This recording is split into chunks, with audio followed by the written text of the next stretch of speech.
knowing that you pay it forward and you like to uh, mentor others, your role at Campbell University is to prepare new health and PE teachers for the profession. Mhm.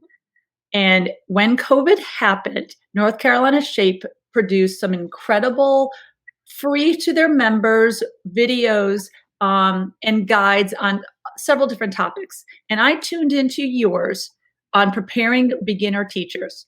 And Kymm, it was spot on. 45 minutes, 50 minutes. I was so engaged. You had video content. You had clear, concise, here is like some beginner year tips. What advice do you have for a brand new? I know this is a loaded question. What advice do you have for a brand new health and PE teacher in our profession? Wow, it's loaded because we don't know what the future is. We don't know if they're going to be in school or not. We don't know if they're going to be online or not. So what I do with mine right now is I threw the book out last semester, and for mine that we're getting ready to go out that are student teaching now, and just asked the counties where they're going to be student teaching and said, what platforms are you on? And they said Google Classroom. And I just taught everything.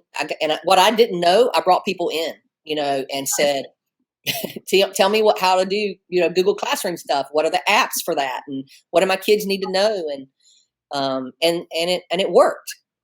They learned as much as they could.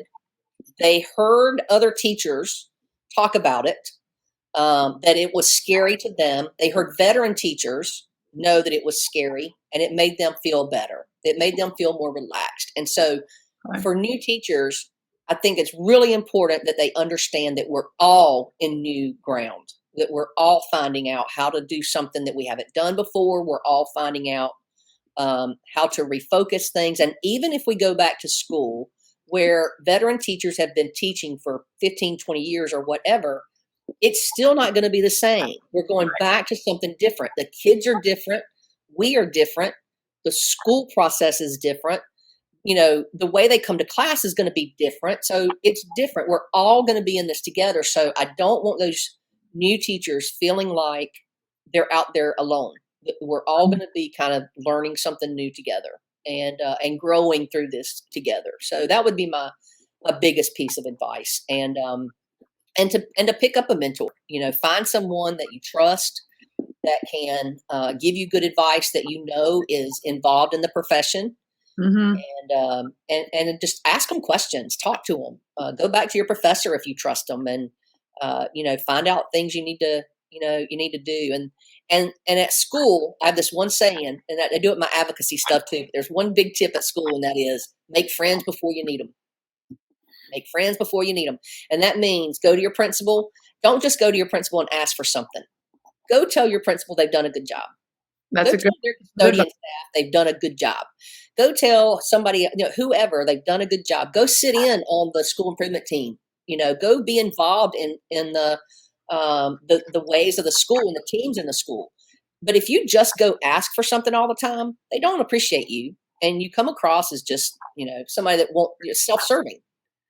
Mm-hmm. So if you start out as a new teacher, being a part of a team, a part of a group, a part of the committee, appreciative of other things, waiting your turn, knowing that there may be turns that you have to wait, and just not going all the time and asking for something, but appreciating everything as a whole. You're going to be a successful teacher. That's actually good advice for any organization. Yeah. It's funny you say some of those things there, because one of the first things I always used to tell my student teachers is I would introduce them to the secretarial staff. Mm-hmm. That's right. And I'm like, these are the unsung heroes of our school. Make friends with them. And, especially the custodians, because a lot of teachers are just like, I need this, I need this, I need this. And if you go, hey, what can I help you with today? How's your day going? You have a whole better relationship. And then when something goes sideways, they're more willing to help you in most things that they're doing right then and there to help you. It's the way that Mac looks at things. The principal is the lowest job on the platform. That custodian staff is the highest. Yeah. And they deserve the most praise. Right. And the highest, lifting every day. So that's the Mac philosophy.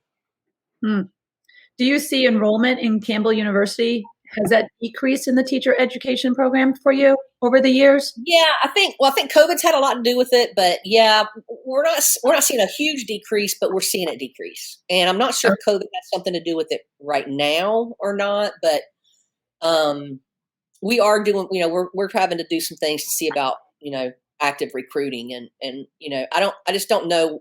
I've got several ideas of some things. I mean, in North Carolina, we don't pay well. Right.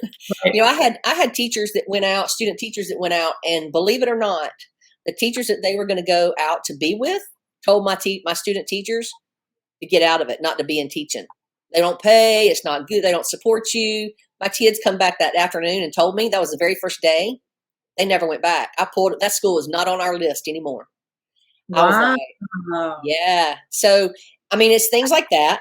So we don't get promoted by our own profession.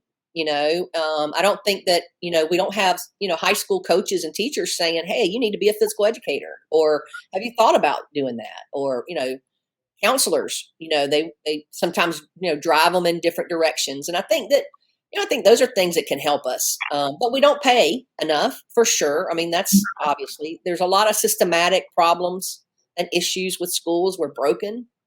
And if you Right. watch TV for a month and you just tally the number of things about schools, you would be surprised at how many issues come up. And so, and compare compare the negative things to the positive things.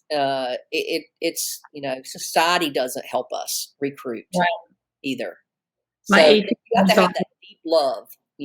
Like me, I found it at 4, 5, 6 years old that I wanted to teach, and I knew it. And so, I wish I had my little book over here, but I've got my little 6-year-old book that's about torn up now that has little words in it that I would, teach my little baby dolls and stuff. And I knew I wanted to be a teacher, and I'm in it for love. And I think that most teachers are. So yeah, it's tough to find. Those are getting farther and farther apart to find though. Did you have your babies doing fitness gram testing? I did not, but I did play with rocks because there was nothing else around sometimes, and I would see how far they could run by throwing them. I just wanted to see if they improved as you went along. Oh my goodness.